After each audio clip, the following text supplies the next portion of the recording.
Hi friends, welcome back to Nisha's home cooking.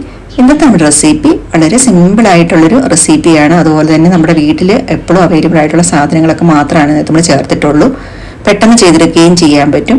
അങ്ങനെ easy and tasty ആയിട്ടുള്ള റെസിപ്പിയാണ് ഇത്. കുട്ടികൾക്ക് നമ്മൾ 4 മണിക്ക് ഒരു ചായയുടെ സമയത്ത് ഉണ്ടാക്കി കൊടുക്കുകയാണെങ്കിൽ അവർക്കൊക്കെ നന്നായിട്ട് ഇഷ്ടപ്പെടുന്ന ഒരു റെസിപ്പിയാണ്. പുറമൊക്കെ നല്ല ക്രിസ്പി ആയിരിക്കും. നല്ല ടേസ്റ്റി ആയിട്ടുള്ളൊരു റെസിപ്പിയും കൂടെയാണ്. ആദ്യമായിട്ടാണ് എൻ്റെ ചാനൽ കാണുന്നതെങ്കിൽ ചാനൽ സബ്സ്ക്രൈബ് ചെയ്ത് സപ്പോർട്ട് ചെയ്യുക. അതുപോലെ തൊട്ടടുത്തുള്ള ബെൽ ബട്ടൺ പ്രസ് ചെയ്യുകയാണെങ്കിൽ ഞാൻ പുതുതായിട്ടിടുന്ന വീഡിയോസിൻ്റെയൊക്കെ നോട്ടിഫിക്കേഷൻസ് കിട്ടുന്നതായിരിക്കും. അപ്പോൾ നമുക്ക് ആദ്യം ഒരു ഫില്ലിംഗ് ഉണ്ടാക്കാം. ഫില്ലിംഗ് ഉണ്ടാകാനായിട്ട് ഞാൻ ചീനിച്ചട്ടി വെച്ചിട്ടുണ്ടായിരുന്നു. അതിനകത്ത് കുറച്ച് ഓയിൽ ഒഴിച്ചു കൊടുത്തിട്ടുണ്ട്. അതിനകത്തോട്ട് ചെറുതായിട്ട് അരിഞ്ഞ സവോള ചേർത്ത് കൊടുത്തിട്ടുണ്ട്. ഏകദേശം ഒരു വലിയ സവോളയാണ് ഞാൻ എടുത്തിരുന്നത്. പിന്നെ വേണ്ട നമുക്ക് ഇഞ്ചി വെളുത്തുള്ളിയാണ്. അത് ചതച്ചെടുത്തിട്ടുണ്ട്. അത് ഏകദേശം 1 സ്പൂണാണ് നമ്മൾ ചേർത്ത് കൊടുക്കുന്നത്. അതൊന്ന് വഴന്ന് കഴിയുമ്പോഴത്തേക്ക് നമുക്കൊരു തക്കാളിയും കൂടി ചേർത്ത് കൊടുക്കാം. ഒരു മീഡിയം സൈസ് തക്കാളി ചെറുതായിട്ട് അരിഞ്ഞതാണിത്. അപ്പോൾ തക്കാളിയും ഇഞ്ചിയും വെളുത്തുള്ളിയും സവോളയും കൂടി ഏകദേശം നല്ല പോലെ ഒന്ന് വഴറ്റിയെടുക്കണം. തക്കാളിയൊക്കെ നല്ലപോലെ ഉടച്ച് വേണം എടുക്കാനായിട്ട്. അത് കഴിഞ്ഞ് വരുമ്പോൾ നമുക്ക് ഇച്ചിരി മല്ലിയില ചേർത്ത് കൊടുക്കാം. അതും ഇതുപോലെ തന്നെ പൊടിയായിട്ട് അരിഞ്ഞ 2 ടീസ്പൂൺ മല്ലിയിലയാണ് നമ്മൾ അതിനകത്തോട്ട് ചേർത്ത് കൊടുത്തത്. ഇതെല്ലാം കൂടി മൂത്ത് വരുമ്പോൾ നമുക്ക് സ്പൈസസ് ചേർത്ത് കൊടുക്കാം. ഒരു 1/2 ടീസ്പൂൺ മഞ്ഞൾപ്പൊടിയും 1 ടീസ്പൂൺ കാശ്മീരി ചില്ലി പൗഡറും 1/2 ടീസ്പൂൺ കുരുമുളക് പൊടിയാണ് നമ്മൾ ചേർത്ത് കൊടുത്തിരിക്കുന്നത്. നിങ്ങൾക്ക് വേണമെങ്കിൽ പച്ചമുളക് ഒക്കെ വേണേൽ എരിവിന് വേണ്ടി ചേർത്ത് കൊടുക്കാവുന്നതാണ്. ഇത് നന്നായിട്ട് മൂത്ത് വന്നിട്ടുണ്ട്. ആ സമയത്ത് ഞാൻ മസാല ഐറ്റത്തിനെ ഒന്നൊരു സൈഡിലോട്ട് മാറ്റി വെച്ചിട്ട് ഒരു സ്പൂൺ ഓയിൽ ഒഴിച്ചു കൊടുത്ത് പിന്നെ നമുക്ക് വേണ്ടത് മുട്ടയും കൂടി ഞാൻ ചേർത്ത് കൊടുത്തു. 2 മുട്ടയാണ് ഒഴിച്ചൊഴിച്ചത്. നിങ്ങൾക്ക് ഈ സെയിം ചീനിച്ചട്ടി ചെയ്യാൻ ഇഷ്ടമില്ലെങ്കിൽ വേറെ ചീനിച്ചട്ടി ചെയ്യാം. അതിനുശേഷം നമ്മൾ ആവശ്യത്തിന് ഉപ്പ്, ഞാൻ നേരത്തെ ഉപ്പ് ചേർത്തിട്ടില്ലായിരുന്നു, ഉപ്പും പിന്നെ മുട്ടയ്ക്ക് ആവശ്യമുള്ള കുരുമുളക് പൊടിയും കൂടി ചേർത്തിട്ട് മുട്ടയെ നല്ലപോലെ സ്ക്രാമ്പിളാക്കി എടുത്തിട്ടുണ്ട്. അത് നമ്മൾ നേരത്തെ മിക്സിലോട്ടും കൂടി ചേർത്ത് നല്ലപോലെ എല്ലാം കൂടി നല്ല മിക്സ് ആക്കിയിട്ട് നമ്മുടെ ഫില്ലിങ് റെഡിയാക്കി എടുത്തിട്ടുണ്ട്. ഇനി ഞാൻ ഒരു മുട്ട എടുത്തിട്ട് നമ്മൾ കോട്ടിങ്ങിന് വേണ്ടിയിട്ടുള്ള മുട്ടയാണ്. അതിനകത്തോട്ട് കുറച്ച് കുരുമുളക് പൊടിയും കൂടി ഇട്ട് നല്ലപോലെ ഒന്ന് പതപ്പിച്ചെടുത്തിട്ടുണ്ട്. ഇനി നമുക്ക് വേണ്ടത് ബ്രെഡ് പീസുകളാണ്. ഇത് കണ്ട് ഇതുപോലെ സൈഡൊക്കെ മാറ്റിയിട്ട് സെൻറ്ററിൽ നിന്ന് സർക്കിളിലാണ് നമ്മൾ കട്ട് ചെയ്തെടുത്തിരിക്കുന്നത്.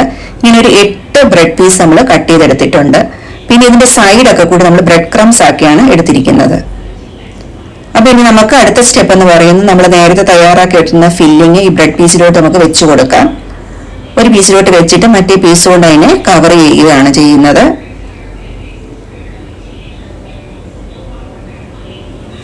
ഇതുപോലെ കവർ ചെയ്തതിന് ശേഷം നമുക്ക് സൈഡൊക്കെ ഇങ്ങനെ ടച്ച് ചെയ്ത് ഫിംഗർ വെച്ചിട്ടോ അല്ലെ എന്തെങ്കിലും ഇങ്ങനെ പ്രസ് ചെയ്യുമ്പോൾ തന്നെ അതിങ്ങനെ യോജിച്ച് വരും. നല്ലപോലെ യോജിപ്പിച്ച് വെക്കണം, അല്ലെങ്കിൽ നമ്മൾ ഇനി അടുത്ത സ്റ്റെപ്പിൽ പോകുമ്പോൾ അതിന് തുറന്നു പോകാൻ സാധ്യതയുണ്ട്. അപ്പം നമ്മളെല്ലാം അങ്ങനെ റെഡിയാക്കി എടുത്തിട്ടുണ്ട്.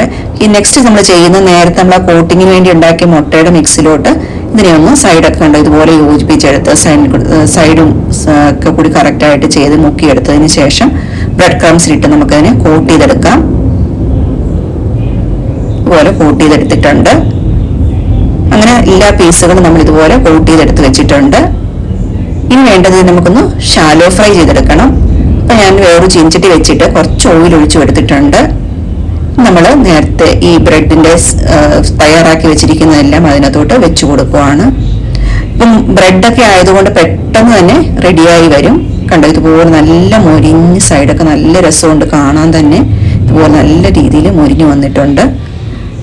പിന്നെ ഇതുപോലെ കണ്ടോ ഇതിൻ്റെ സൈഡൊക്കെ ഇങ്ങനെ ചെയ്യണമെങ്കിൽ പക്കടൊക്കെ ഇങ്ങനെ പിടിച്ചിട്ട് ഇങ്ങനെ ചെയ്യുവാണെങ്കിൽ നമുക്ക് ആ സൈഡും ഒക്കെ കറക്റ്റായിട്ട് മൊരിച്ചെടുക്കാം.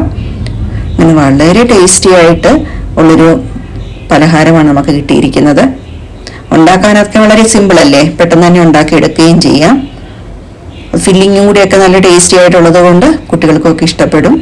ഇപ്പം മുട്ടയ്ക്ക് പകരം വേറെ പൊട്ടറ്റോയോ അതുപോലെ തന്നെ പനീറോ ഒക്കെ വെച്ച് ഫില്ലിങ് ഉണ്ടാക്കാം. അപ്പോൾ നിങ്ങൾക്ക് ഈ വീഡിയോ ഇഷ്ടപ്പെട്ടു എന്ന് ഞാൻ വിചാരിക്കുന്നു. നിങ്ങൾ റെഡിയാക്കി നോക്കുക, അഭിപ്രായങ്ങളൊക്കെ അറിയിക്കുക. Thank you for watching. Next നല്ലൊരു വീഡിയോ ആയിട്ട് കാണുന്നവരെ എല്ലാവർക്കും ബൈ.